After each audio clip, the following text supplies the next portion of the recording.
Lagot kayo ngayon kay VP Sara. Nag-umpisa na siya. Yung mga buhaya, yung mga kasabwat ng gumagawang kwento para siraan si VP Sara, eto, magkakaalaman na. Ayon po dito sa balita ngayon, VP Sara Duterte nagsampa na ng perjury complaint laban kay Ramil Madriaga sa Taguig. Dumating si Vice President Sara Duterte sa Office of the City Prosecutor ng Taguig upang formal na magsampa ng perjury complaint laban kay Ramil Madriaga, kasama niya sa paghain ng reklamo ang kanyang legal counsel sa na si Attorney Paulo Panelo Jr. Ang paghain ng kaso ay kasunod ng mga aligasyon inilabas ni Madriaga na naging bahagi ng mga diskusyon at kontrobersya na may kaugnayan sa mga reklamong impeachment laban sa Vice Presidente. Grabe, paniwalang-paniwala agad sila dito kay Madriaga. Ano kayang dahilan? Bakit dito sila naniniwala kay Madriaga?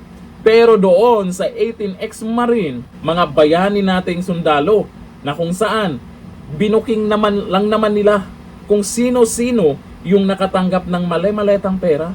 Pero dito kay Madriaga, naniniwala sila. Matatandaang si Ramil Madriaga ay lumutang bilang isa sa mga individual na naglabas ng apidabit na naglalaman ng mga paratang laban kay VP Sara Duterte. Ang kanyang mga pahayag ay naging bahagi ng diskusyon sa politika at ginamit ng ilang grupo bilang posibleng ebidensya sa mga usapin kaugnay ng impeachment. Talaga lang ha.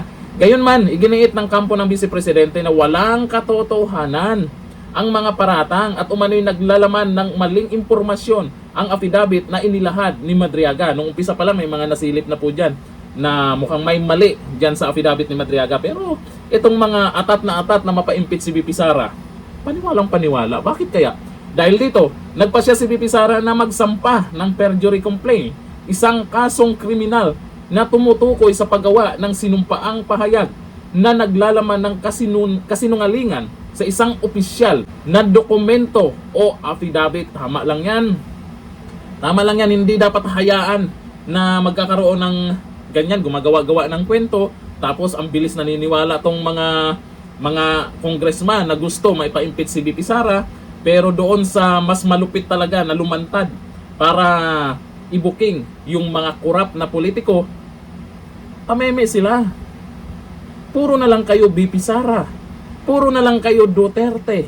Bandang huli, lalong lilinaw sa isipan ng taong bayan na itong ginagawa nyo ay paninira lang.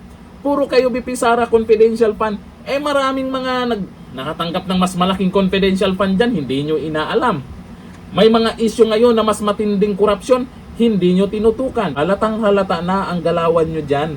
Kaya pansin nyo, yung dating pumirma para mapa-impeach si VP Sara, yung ibang congressman na pumirma noon, mukhang ayaw na ngayon. Ayon dito sa nag-comment sa ginawa po ngayon ni VP Sara Duterte, sabi ni Marianet Salve, yan ang gusto kong presidente. Matapang, good job VP Sara Duterte. O tingnan, suportado siya ng mga netizens.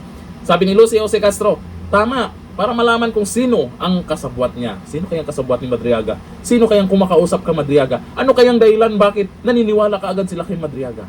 Sabi ni Joe M. Karandang, mas okay po yan para malaman ang totoo.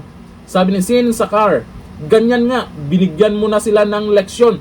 VP Sara, it's time. Ako, abangan po natin ang susunod na gagawin po ni VP Sara Duterte. Noon, mas matindi yung ginawa sa kanya, mas lalong titibay ngayon. Kayo yung nagiging dahilan, yung mga buhaya dyan, kaya magtatagumpay si VP Sara. Hanggang dito lang, thank you. Bye-bye.